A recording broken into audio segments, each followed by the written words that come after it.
Bonjour à tous, je suis ravie de vous retrouver aujourd'hui pour un nouvel audio qui va mettre en avant en fait le diamant de naissance de Lady Di.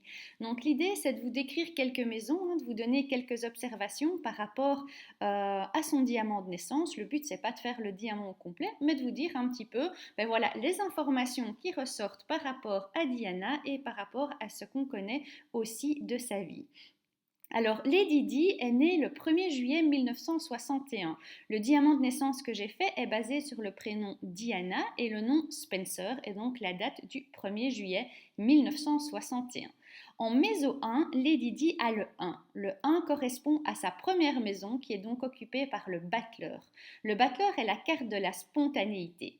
Elle indique que la façon dont on voit Diana est comme une personne qui ose et qui entreprend. Elle a tout le potentiel et fait preuve d'audace et d'optimisme. Ce sont des personnes qui ont effectivement la capacité de développer leur potentiel. La deuxième carte que je voudrais mettre en avant, c'est la carte numéro 8.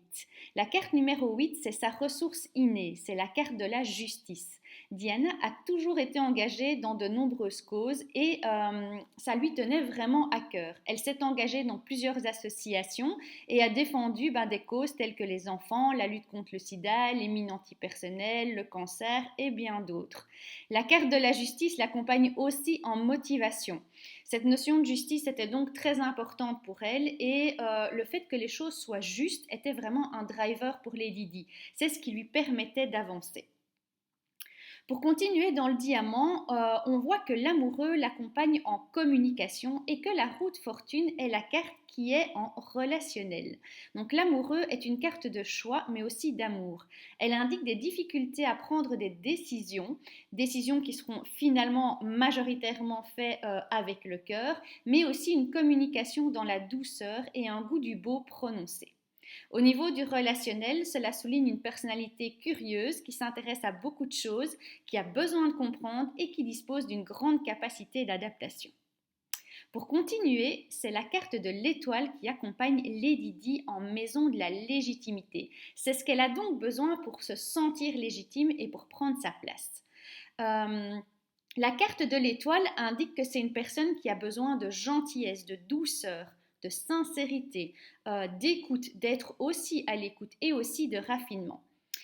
Vu ce que l'on sait sur sa vie, on peut imaginer que ses besoins n'ont sans doute pas toujours été remplis et que Lady Di n'a pas eu facile à trouver sa place. Pour continuer, Lady Di a un chemin de vie 7. Le chemin de vie 7 fait référence à une personne qui va de l'avant. Même si sa vie amoureuse n'a pas été une réussite, Lady Di a fait preuve de courage et de ténacité dans bien des domaines. Elle a eu cette capacité de mener à bien différents projets et n'a jamais baissé les bras. C'est une personne qui garde le cap, qui fait preuve de maîtrise et de stratégie. Elle est engagée et réussit ce qu'elle entreprend. En effet, sa popularité est bien établie. Alors l'épine dans le pied de Lady Di, c'est la maison Dieu, c'est la carte 16, c'est la carte des remises en question et des grands changements. Mais c'est aussi la carte de l'hypersensibilité.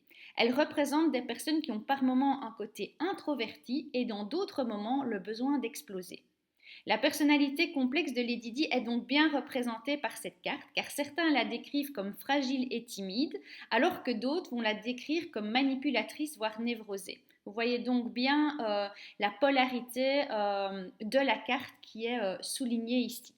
Et enfin, pour terminer ce diamant, enfin ce petit audio, Diana a le 5 en tempérament. Le tempérament, c'est sa façon d'être au naturel et le 5, c'est en fait la carte qui représente le pape.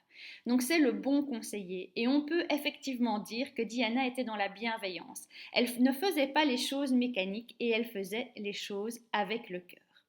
Donc voilà, ça c'était un petit aperçu du diamant de naissance de Lady Di, donc Diana Spencer, née le 1er juillet 1961.